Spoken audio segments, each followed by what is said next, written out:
Praeities tobula.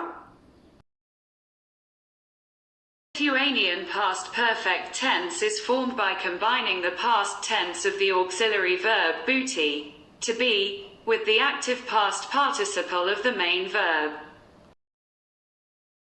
The past tense of būti comes in three forms to match the grammatical gender of the participle. Buvau, masculine, buvusi, feminine, and buvęs, neuter. Past perfect tense lygu past tense of būti plus as active past participle of main verb. Completed action with consequences. Past perfect tenses used to describe an action completed in the past before another action or event took place. It emphasizes the consequences of the earlier action on the later event. For example, buvau pamiršęs raktus, kai grįžau namo.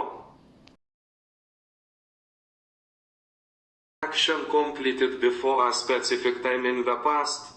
This tense can also be used to describe actions that were completed before a specific time in the past.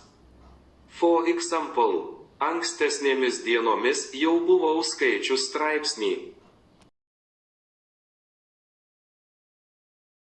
Let's explore some common examples illustrating the use of the past perfect tense in Lithuanian. Example 1. Jis buvo padėjęs knygas ant stalo prieš išeidamas. Example 2. Ji buvo susitikusi su draugais vakare, tad nespėjo paruošti pranešimo. Example 3. Mes buvome įsigiję bilietai prieš prasidedant koncertui.